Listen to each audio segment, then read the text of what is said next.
Hello and welcome. This is Eye on Africa. I'm Clarisse Fortuné. The headlines. It's official. Senegal top court confirms Bassirou Diomaye Faye's election victory. He had already been welcomed by outgoing leader Macky Sall, marking a swift transfer of power after weeks of crisis. South African president conveys his condolences to the Republic of Botswana after 45 of its citizens died in a bus crash in Limpopo province. As authorities in Niger suspend many gold mining permits, will that be enough to regulate the sector, which is a major source of income for young people?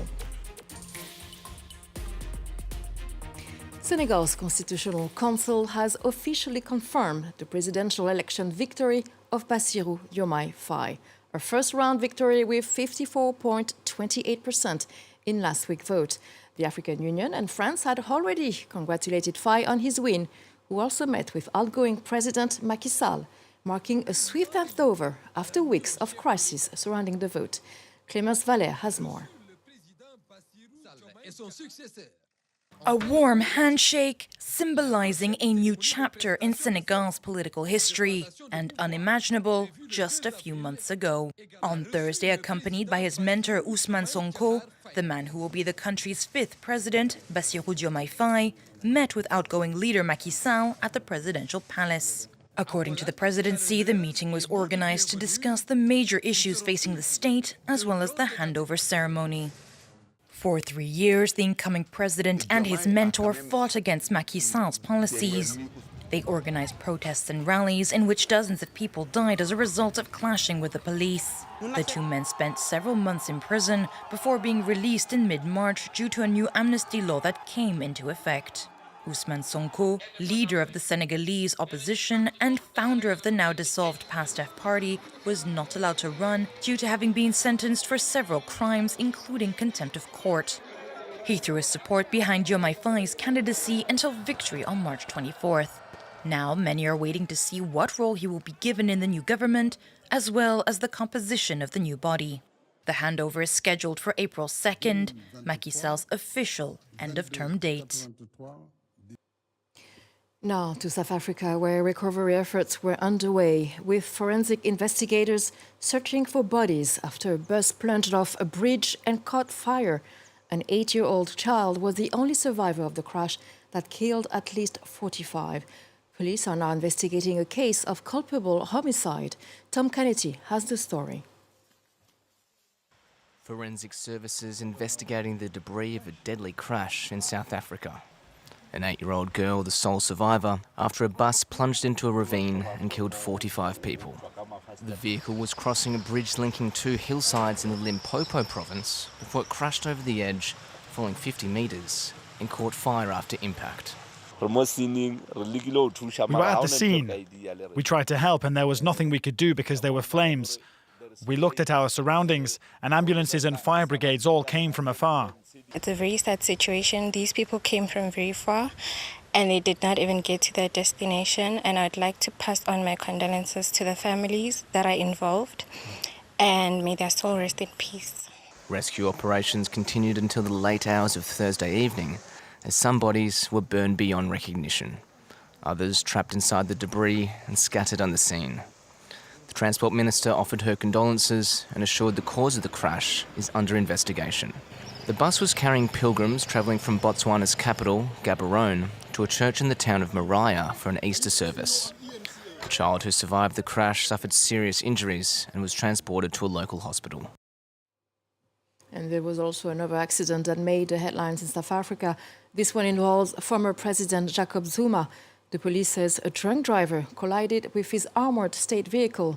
Zuma had been campaigning for the new party MK ahead of May's general election.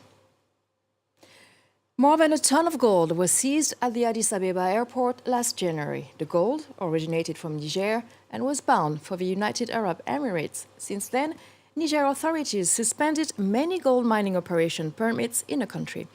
But in the Agadez region, gold mining is a major source of income for young people. Here is our report. In January, Niger clamped down on undeclared gold mining in the central region of Agadez. Dozens of mining permits were suspended, but legally registered contractors say the penalties have hit them the hardest. It hasn't been long since our license was revoked. Our bosses brought problems upon themselves by not following the rules, by not paying taxes and duties. It's only fair to pay what's due to the state. We can't work and ignore the state's rights. This land belongs to all of us. It's not just for one person to benefit from. The crackdown followed Ethiopia's confiscation of around 1,400 kilos of black market gold from Niger. The consignment was part of the booming illicit trade in West African gold sent to the Middle East. A 2022 study on the transparency of Niger's extractive industries found that only 2% of gold sent to Dubai was officially declared. Authorities are trying to tighten up regulations but face an uphill battle. Before, it was survival of the fittest. It was the jungle. But now the government has sent mining agents. They control the permits. And even if you don't have a permit, but have a well where you are searching for gold, they will come and question you. If there's security, they will explain everything to you, and now you have to pay taxes.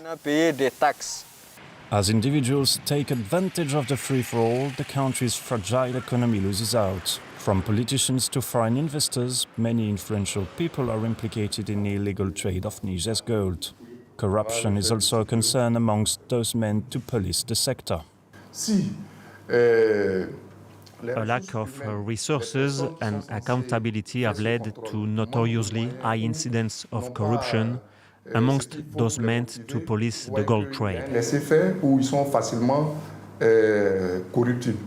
Niger has tried to tackle this, and around 100 customs officials, gendarmes and police officers linked to the sector have already been fired or transferred this year.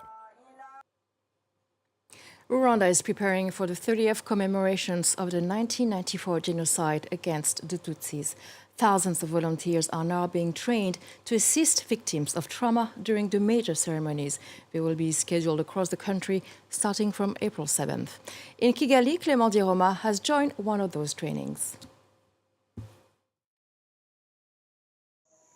From April 7th, during the 30th commemorations of the genocide against the Tutsis, numerous ceremonies to honor the victims will take place across the country for 100 days, and there are fears that this could lead people to relive brutal moments from the past. Health services are preparing and calling for first aid volunteers. For the past 2 months, hundreds of young students have been trained by the Red Cross and authorities to handle medical emergencies in crowds such as fainting. 1 out of 5 Rwandans suffers from mental disorders related to the 1994 genocide, according to the government. These post-traumatic symptoms mainly manifest as depression and sudden distress, affecting not only the survivors, but also their families. We have a big number of victims who are having these trauma issues. So we are not having specialists who are having these skills, to support them. So it is a mode to have a big number of supporters. They'll be evacuating them, helping them to come back in a normal mood.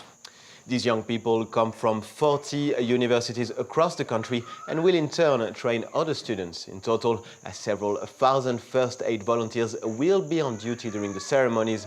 In recent years, Rwanda has invested heavily in mental health, for example, by training 2,000 clinical psychologists present in 80% of hospitals. However, the demand remains very high, and the country currently only has 16 psychiatrists.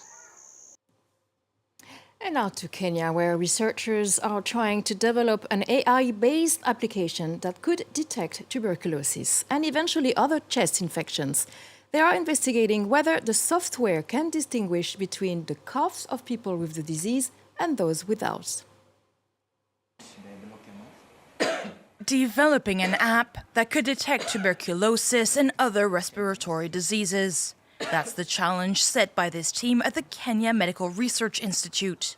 In this room, they record the coughs of both sick and healthy people. The aim is to create a software that can analyze the noises and diagnose whether the person has the disease. I came and then I was told there is a new technology which we could use to diagnose the TB through cough recording.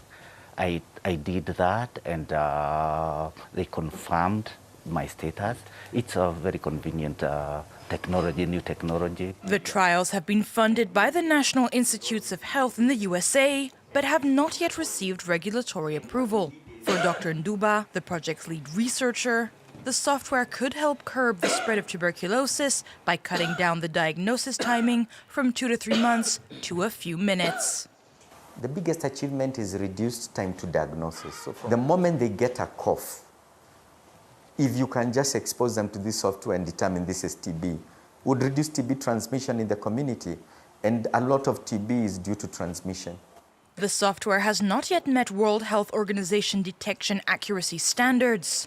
The app must have a TB diagnosis accuracy of at least 90% and at least 80% in detecting the absence of infection. At present, the rate is 10% lower in both categories, but gives researchers a lot of hope.